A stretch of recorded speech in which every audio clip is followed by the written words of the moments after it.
S, ಈಗಾಗಲೇ ಮಂಗಳೂರಿನ smart city ಕಾಮಗಾರಿಯೊಂದರ ವಿರುದ್ಧ ದೈವ ಮುನಿಸಿಕೊಂಡಿದೆ ಅನ್ನುವಂತಹ ವಿಷಯ ಬಹಳ ದೊಡ್ಡ ಮಟ್ಟದಲ್ಲಿ ಕರಾವಳಿ ಭಾಗದಲ್ಲಿ ಚರ್ಚೆ ಆಗ್ತಾ ಇದೆ. ಕರಾವಳಿಯ ಕಾರಣಿಕ ದೈವಗಳ ಪವಾಡ ಹಿಂದೆ ಕೂಡ ಅನೇಕ ಬಾರಿ ಮುನ್ನೆಲೆಗೆ ಬಂದಿತ್ತು, ಅನೇಕ ಬಾರಿ ಬಹಳ ಚರ್ಚೆಗೆ ಕೂಡ ಒಳಗಾಗಿತ್ತು. ಈಗ ಮಂಗಳೂರಿನ ಒಂದು ಸ್ಮಾರ್ಟ್ ಸಿಟಿ ಕಾಮಗಾರಿಯ ಬಗ್ಗೆ ಕೂಡ ಅದೇ ರೀತಿ ಚರ್ಚೆಗಳಾಗ್ತಾ ಇದೆ. ಹಾಗಾದ್ರೆ ಆ ಕಾಮಗಾರಿ ವಿಚಾರದಲ್ಲಿ ಏನಾಗಿದೆ, ಅಲ್ಲಿ ಆ ದೈವ ನುಡಿದಂತಹ ನುಡಿ ಏನು ಅನ್ನುವಂಥದ್ದನ್ನು ಮಾತನಾಡೋದಕ್ಕೆ ನಮ್ಮ ಜೊತೆಗೆ ಮನ್ಮಥ ಶೆಟ್ಟಿ ಅವರು ಮಧ್ಯಸ್ಥರಾಗಿ, ಅಂದ್ರೆ ಆ ನೇಮೋತ್ಸವ ನಡೆಯುವಂತಹ ಸಂದರ್ಭದಲ್ಲಿ ಅಲ್ಲಿನ ಆ ನೇಮೋತ್ಸವ ನಡೆಸುವಂತ ಹಿರಿಯರು ಮತ್ತು ದೈವದ ನಡುವೆ ನಡೆಯುವಂತ ಸಂಭಾಷಣೆಗಳಂತೆ ಅದರ ಮಧ್ಯಸ್ಥರಾಗಿ, ಅದರ ಜೊತೆಗೆ ಅದರ ಮಾತುಕತೆಗಳ ಮೂಲ ಮಧ್ಯಸ್ಥರಾಗಿ ಇರುವಂತವರು ಮಧ್ಯಸ್ಥರಾಗಿರ್ತಾರೆ. ಹಾಗಾಗಿ ನಮ್ಮ ಜೊತೆಗೆ ಆ ಒಂದು ಸಂದರ್ಭದಲ್ಲಿದ್ದ ಮಧ್ಯಸ್ಥರಾಗಿರ್ತಕ್ಕಂತಹ ಮನ್ಮಥ ಶೆಟ್ಟಿ ಅವರದ ಅವ್ರ ಜೊತೆ ಮಾತಾಡ್ತೀನಿ. ಸರ್, ಈಗ ಮೊನ್ನೆ ನಡೆದಂತಹ ನೇಮೋತ್ಸವ, ನೀವು ಆ ಬಳಿಕ ನಡೆದಂತಹ ಚರ್ಚೆಗಳನ್ನು ಕೂಡ ನೀವು ಗಮನಿಸಿರಬಹುದು. ಆ ಒಂದು ಸ್ಮಾರ್ಟ್ ಸಿಟಿಯ ಕಾಮಗಾರಿ, ಆ ಮಲ್ಟಿ ಲೆವೆಲ್ ಪಾರ್ಕಿಂಗ್, ಈ ವಿಚಾರದಲ್ಲಿ ದೈವ ಮುನಿಸ್ಕೊಂಡಿದೆ, ಒಂದಷ್ಟು ಮಾತುಗಳನ್ನಾಡಿದೆ ಅನ್ನುವಂಥ ಚರ್ಚೆಗಳಾಗ್ತಾ ಇದೆ. ಎಕ್ಸಾಕ್ಟ್ ಆಗಿ ಅವತ್ತು ಏನಾಯ್ತು? ಮೇ 14ರಂದು ನೇಮ ಆಗ್ತದೆ. ಪ್ರತಿ ವರ್ಷ ಅಲ್ಲಿ ನೇಮ ಆಗುವಂಥದ್ದು. ಒಂದು 5-6 ವರ್ಷದಿಂದ ನಾನು ಅಲ್ಲಿಗೆ ಬರ್ತಾ ಇದ್ದೇನೆ. ವಿಶೇಷವಾಗಿ ಅಲ್ಲಿ ಒಂದು ಕಾಮಗಾರಿ ಕೆಲಸಗಳು ಆಗಲಿಲ್ಲ, ಅಂದರೆ ಒಂದು ಬಿಲ್ಡಿಂಗ್ ಕೆಲಸಗಳು ನಿಂತಿದೆ. ಅದನ್ನು ಅಲ್ಲಿಯ ಮ್ಯಾನೇಜರ್, ಯಾರು ಆ ಬಿಲ್ಡಿಂಗ್ ಕೆಲಸ ನಡೆಸುವಂಥ ಮ್ಯಾನೇಜರ್ ಬಂದು ಅಲ್ಲಿ ದೈವದ ಹತ್ರ ಪ್ರಾರ್ಥನೆಯನ್ನು ಮಾಡಿಕೊಂಡ್ರು. ಅಂದರೆ ಈ ರೀತಿ ಯಾಕೆ ಕೆಲಸ ಆಗೋದಿಲ್ಲ ಅಂತೇಳಿ ಕೇಳಿದರು. ಅದನ್ನು ದೈವ ನಮ್ಮ ಹತ್ರ ಕೇಳಿದ್ರು, ಏನು ವಿಷಯ ಅಂತೇಳಿ. ಅದಕ್ಕೆ ನಾವು ಅದಕ್ಕೆ ಬೇಕಾಗುವಂಥ ಆ ರೀತಿಯಲ್ಲಿ ಅದನ್ನು ಹೇಳಿದ್ವಿ. ಅದಕ್ಕೆ ಆ ದೈವ ಹೇಳಿದಂಥ ಮಾತೇನು ಅಂತ ಹೇಳಿದರೆ, ಕಳೆದ ಬಾರಿ ಕೂಡ ಇದನ್ನು ಮಾಡಬಾರ್ದು ಅಂತ ದೈವ ಎಚ್ಚರಿಸಿದೆ. ಆದರೂ ಕೂಡ ಅದನ್ನು ಮುಂದುವರಿಸಲಿಕ್ಕೆ ಅವರು ಆಗದಿದ್ದಾರೆ, ಸ್ವಲ್ಪ ಏನೋ ಮಾಡಿದ್ದಾರೆ.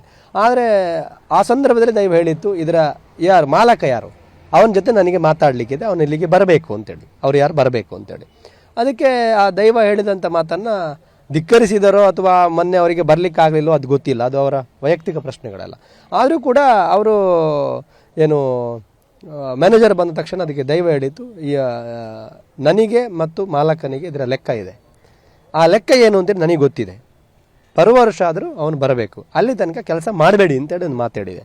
ಅದಲ್ಲದೆ ಮತ್ತೇನು ಅಂತ ಹೇಳಿದರೆ, ನಾಳೆ ಇದನ್ನು ನನ್ನ ಮಾತನ್ನು, ನನ್ನ ನುಡಿಯನ್ನು ಧಿಕ್ಕರಿಸಿಕೊಂಡು ಮಾಡಿದರೂ ಕೂಡ ಇದರ ಅಂತಿಮ ಹಂತಕ್ಕೆ ಇದು ತಲುಪೋದಿಲ್ಲ ಅಂತೇಳಿ, ಕಡೆ ಆಗೋದಿಲ್ಲ ಎನ್ನುವಂಥದ್ದು ಮಾತನ್ನು ಹೇಳಿದೆ. ವಿಶೇಷವಾಗಿ ತುಂಬ ಕಾರ್ಣಿಕ ಇರುವಂಥ ರಾಜಗುಳಿಗ, ಆ ಶರವು ಕ್ಷೇತ್ರದ ರಾಜಗುಳಿಗ, ವಿಶೇಷವಾಗಿ ಆ ಕ್ಷೇತ್ರದಲ್ಲಿ ಯಾರು ಕೂಡ ಮಹಿಳೆಯರ ಪ್ರವೇಶ ಕೂಡ ಇಲ್ಲ ಅಲ್ಲಿಗೆ. ಆ ಕಾರಣಿಕ ಮೆರೆದಂಥ ಗುಳಿಗ ನುಡಿದಂಥ ಮಾತೇನು ಅಂತ ಹೇಳಿದರೆ, ಮಾಲಕನ ಜೊತೆ ನನಗೆ ಮಾತಾಡಲಿಕ್ಕಿದೆ ಅನ್ನುವಂಥ. ಯಾಕೆ ಅಂತ ಹೇಳಿದರೆ, ನನ್ನ ಪ್ರಕಾರ ಆ ದೈವ ಹೇಳುವಂಥ ಮಾತಿಗೆ, ಆ ನುಡಿಗೆ ನಾನು ಯೋಚನೆ ಮಾಡಿದ್ದೇನೆ ಅಂತ ಹೇಳಿದರೆ, ಆ ಜಾಗದಲ್ಲಿ ಈಗ ನಿನ್ನೆಯಿಂದ ಏನು ಸೋಷಿಯಲ್ ಮೀಡಿಯಾದಲ್ಲಿ ನೋಡಿದೆ, ಅವನಿಗೆ ಆರೋಗ್ಯ ಸರಿ ಇಲ್ಲ, ಇರುವ ಮಾಲಕರಿಗೆ ಆರೋಗ್ಯದಲ್ಲಿ ಏರುಪೇರಾಗಿದೆ ಅನ್ನೋ ಅಂತೇಳಿ ಕೇಳಿದೆ. ಅದು ನಾನು ಅಶೋಕ್ರ ಜೊತೆ ಕೂಡ ಮಾತಾಡಿದೆ, ಯಾರು ಅಲ್ಲಿ ಏನು ದೈವ ಸೇವೆಯನ್ನು ಮಾಡುವವರು ಯಾರು, ಅದನ್ನು ನಡೆಸೋರು ಯಾರು, ಅವ್ರ ಹತ್ರ ಮಾತಾಡಿದೆ. ಆಗ ಅವರು ಏನು ಹೇಳಿದರು ಅಂತೇಳಿ, ಹೌದಂತೆ ಅಂದರೆ ಅವ್ರಿಗೆ ಕೂಡ ಸರಿಯಾಗಿ ಇದರ ಮಾಹಿತಿ ಕೂಡ ನಮಗೆ ಕೂಡ ಯಾರಿಗೂ ಇಲ್ಲ.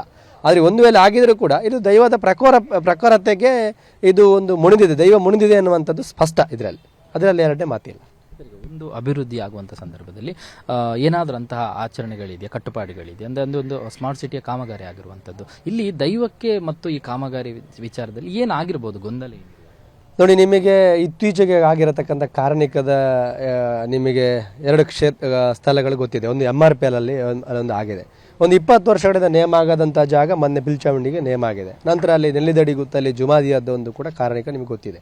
ಅದಲ್ಲದೆ ಈಗ ಇಲ್ಲಿದ್ದೇನು ಅಂತ ಹೇಳಿದರೆ, ಯಾವುದೇ ಕೆಲಸ ಕಾರ್ಯಗಳು ನೀವು ತುಳುನಾಡಿನಲ್ಲಿ ಆರಂಭಿಸಬೇಕಿದ್ರೆ, ಈಗ ಯಾರ ಹೆಸರಲ್ಲಿ ಆ ಜಾಗ ಯಾರದೇ ಆಗಿರಲಿ, ಮೂಲ ಜಾಗ ದೈವಗಳ ಅಥವಾ ದೇವರದ್ದಾಗಿರುತ್ತದೆ ಅಂತ ಇಲ್ಲಿ ನುಡಿ. ನನ್ನ ಜಾಗ ದೈವ ಯಾರದೇ ಆಗಿರಲಿ ಆ ಜಾಗ ನಂದು ಅಂತೇಳಿ ದೈವ ಹೇಳ್ತದೆ. ಆದ ಕಾರಣ ಇವರು ಅದನ್ನು ಈಗ ಸ್ಮಾರ್ಟ್ ಸಿಟಿ ಆಗಬೇಕು ಅಥವಾ ಇಲ್ಲಿ ಅಭಿವೃದ್ಧಿ ಆಗಬೇಕು, ಖಂಡಿತ ಆ ದೈವವನ್ನು ಧಿಕ್ಕರಿಸಿಕೊಂಡು ಹೋಗಿದ್ದಾರೆ ಅಂತೇಳಿ ಆ ದೈವ ನುಡಿತಾ ಇದೆ. ಈಗ ಏನಂತ ಹೇಳಿದ್ರೆ, ದೈವ ಹತ್ರ ಕೇಳಿರ್ಬೋದು, ಒಂದೊಮ್ಮೆ ಕೇಳಿರ್ಬೋದು, ಅಥವಾ ದೈವಗಳಿಗೆ ಪ್ರಾರ್ಥನೆಯನ್ನು ಮಾಡಿರಲಿಕ್ಕಿಲ್ಲ ಅವರು.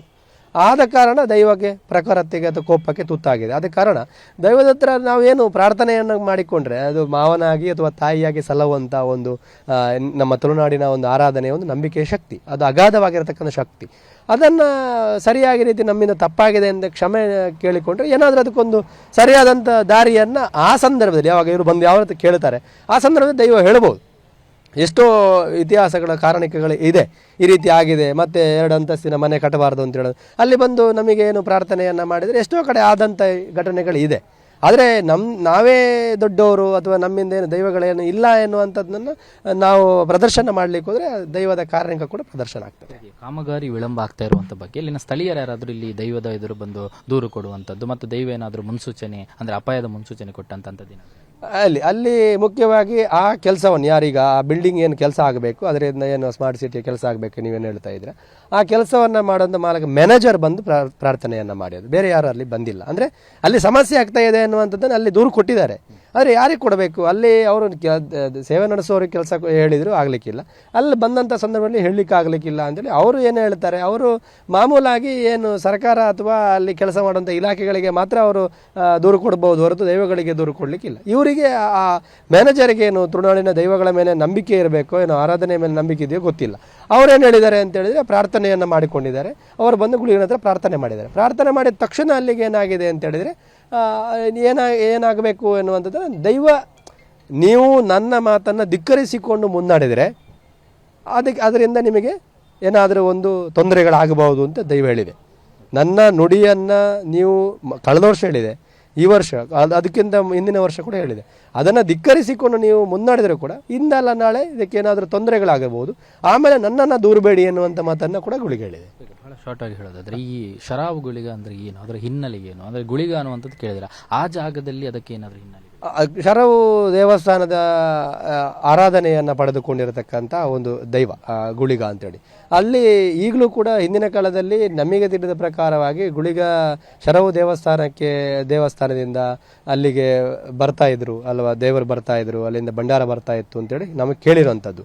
ನಮಗೆ ಗೊತ್ತಿಲ್ಲ, ನಾವು ಇತಿಹಾಸಕಾರರ ಹತ್ರ ಕೇಳಿರುವಂಥದ್ದು ಅಥವಾ ಅಲ್ಲಿ ಹಿರಿಯರಿಂದ ತಿಳಿದವರಿಂದ ಕೇಳಿರುವಂಥದ್ದು. ಆಮೇಲೆ ಕಾಲಾನುಸಾರ ಅವರು ಬರೋದು ಅಲ್ಲಿಗೆ ಕಡಿಮೆ ಆಯಿತು. ಈಗಿನ ವ್ಯವಸ್ಥೆಗಳಿಗೂ ಕೂಡ ಆಗಿರಲಿಕ್ಕಿಲ್ಲ. ನಂತರದಲ್ಲಿ ಈಗೇನಂದರೆ ಅಲ್ಲಿ ಪೂಜೆ ಮಾಡುವಂಥ ಅರ್ಚಕರು ಈಗಲೂ ಬರ್ತಾರೆ, ದೈವ ನೇಮ ಆಗುವಾಗ ಬರ್ತಾರೆ, ಅದಕ್ಕೊಂದು ಪ್ರಾರ್ಥನೆಯನ್ನು ಮಾಡಲಿಕ್ಕೆ ಬರ್ತಾರೆ. ಇದು ಪ್ರತಿ ವರ್ಷ ನಡೆಯುವಂಥದ್ದು. ಈಗಲೂ ಕೂಡ ಅಲ್ಲಿ ಗುಳಿಗನ ಸಾನ್ನಿಧ್ಯ ಇರುವ ಕಾರಣ ಅದು ಕೇವಲ ಗುಳಿಗ ಅಲ್ಲ, ರಾಜಗುಳಿಗ ಅಂತೇಳಿ ಅಲ್ಲಿ ಒಂದು ಸಾನ್ನಿಧ್ಯವೇ ಒಂದು ನನ್ನದು ಎನ್ನುವಂಥ ರೀತಿಯಲ್ಲಿ ಆ ರೀತಿ ಆರಾಧನೆಯನ್ನು ಪಡೆದುಕೊಂಡಿದೆ.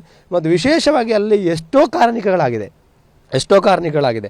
ನಮಗೆ ತಿಳಿದ ಪ್ರಕಾರ ಒಂದು 50-100 ವರ್ಷಗಳ ಹಿಂದೆ ಅಲ್ಲಿ ಒಂದು ಏನು ನಾವೇನು ಹೇಳ್ತೇವೆ, ನಮ್ಮ ಇದು ಬರ್ತದೆ ನಾಗನ ಹುತ್ತ, ಆ ಹುತ್ತದ ರೀತಿಯಲ್ಲಿ ಆ ಗುಳಿಗನ ಗುಡಿ ಇದೆ. ಈಗಲೂ ನೀವು ನೋಡ್ಬೋದು, ಹುತ್ತದ ರೀತಿಯಲ್ಲಿ ಗುಳಿಗನ ಗುಡಿ ಇದೆ.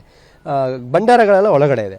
ಆದರೆ ಹಿಂದಿನ ಕಾಲದಲ್ಲಿ ದೈವಗಳಿಗೆ ಗಗ್ಗರ ಇಡಬೇಕಾಗಿದ್ದರೆ ಅಲ್ಲಿಂದ ಹಾವು ಇಳಿದು ಹೋಗ್ತಾ ಇತ್ತು, ನಾಗರಹಾವು ಇಳಿದು ಹೋಗ್ತಾ ಇತ್ತು ಎನ್ನುವಂಥದ್ದು ಕೂಡ ನಾವು ಕೇಳಿದ್ದೇವೆ. ಇಲ್ಲ ಅಶುದ್ಧವಾದವರು ಬಂದರ ತಕ್ಷಣ ಅಲ್ಲಿಗೆ ನಾಗರಹಾವು ಬಂದದ್ದು ಕೂಡ ಎಷ್ಟೋ ಇತಿಹಾಸಗಳಿದೆ. ಆದ ಕಾರಣ ದೈವದ ಕಾರಣಿಕ ಎಷ್ಟೋ ಇದೆ ಅಲ್ಲಿ.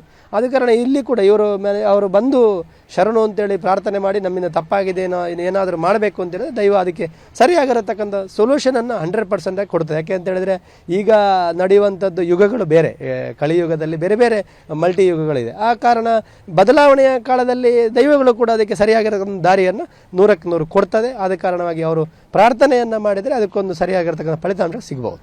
ಈಗ ಕಳೆದ 3 ವರ್ಷಗಳಿಂದ ಆ ಕಾಮಗಾರಿ ನಿಂತಿದೆ. ಬಹುತೇಕ ಒಂದು 5% 10% ಕೂಡ ಅಲ್ಲಿ ಕಾಮಗಾರಿ ಆಗಲಿಲ್ಲ, ಕೆಲಸಗಳಾಗ್ತಾ ಇದ್ರು ಕೂಡ.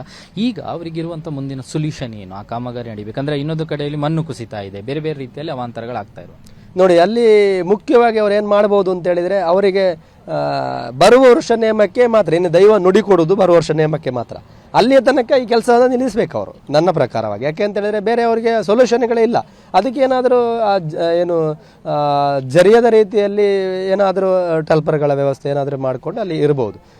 ದೈವ ಏನು ನುಡಿ ಕೊಡ್ತದೆ ಎನ್ನುವಂಥದ್ದನ್ನು ಅವರು ಬರುವ ವರ್ಷ ನೇಮದಲ್ಲೇ ದೈವದ ಹತ್ರವೇ ಕೇಳಬೇಕು ಹೊರತು ಈಗ ಅಲ್ಲಿ ವಿಶೇಷವಾಗಿ ಏನಂತ ಹೇಳಿದ್ರೆ ನಾವು ಎಲ್ಲ ನಿಮಿತ್ತ, ನಾವು ಒಂದು ವರ್ಷ ಬರ್ತೇವೆ, ನಾನು ಕಂಟಿನ್ಯೂ ಒಂದು 5-6 ವರ್ಷದಿಂದ ನಾನು ಅಲ್ಲಿದ್ದೇನೆ.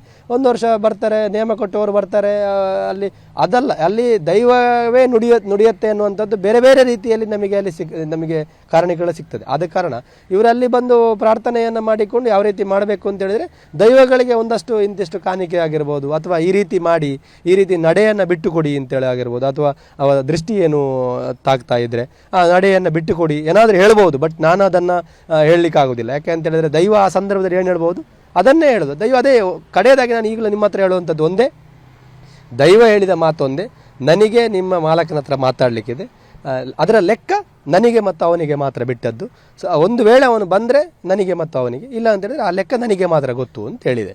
ಆದ ಕಾರಣ ಅದೇನು ನೀವು ಹೇಳಿದಿರಿ ಮತ್ತು ಇತ್ತೀಚೆಗೆ ಕಾಂತಾರದಲ್ಲಿ ನೋಡಿದಿರಿ, ಅದರ ಲೆಕ್ಕವನ್ನು ನಾನು ಕೋರ್ಟಲ್ಲಿ ತೋರಿಸ್ಕೊಳ್ತೇನೆ ಅಂತೇಳಿ ಏನು ಹೇಳಿದೆ. ಅದೇ ರೀತಿಯಲ್ಲಿ ಅದು ದೈವಗಳ ಪ್ರತಿಯೊಂದು ಕ್ಷೇತ್ರದಲ್ಲಿ ಕೂಡ ಅಂತಿಮವಾಗಿ ಬರುವಂಥ ನುಡಿಗಳು ಅದೇ ಹಾಗೆ. ಆದ ಕಾರಣವಾಗಿ ಇವರು ಶರಣು ಅಂತೇಳಿ ಅಲ್ಲಿ ಬಂದು ಪ್ರಾರ್ಥನೆ ಮಾಡಿದೆ, ಶರವುಗಳಿಗೆ ಪ್ರತಿಯೊಬ್ಬರನ್ನು ಕಾಯ್ತದೆ. 100ಕ್ಕೆ 100 ಅಲ್ಲಿ ಅವರಿಗೊಂದು ರಿಸಲ್ಟ್ ಸಿಗ್ಬೋದು, ಆ ಬಿಲ್ಡಿಂಗ್ ಆಗ್ಬೋದು, 100ಕ್ಕೆ 100 ಆಗ್ತದೆ ಅವ್ರು ಬಂದರೆ. ಎಸ್, ಇದಿಷ್ಟು ಇವರು ಮಧ್ಯಸ್ಥರಾದಂತಹ ಮನ್ಮಥರ್ ಅವರು. ಮತ್ತು ಕ್ಯಾಮ್ರಾ ಪರ್ಸನ್ ಅಶೋಕ್ ಜೊತೆ ಭರತ್ರಾಜ್, ಏಷ್ಯಾನೆಟ್ ಸುವರ್ಣ ನ್ಯೂಸ್, ಮಂಗಳೂರು.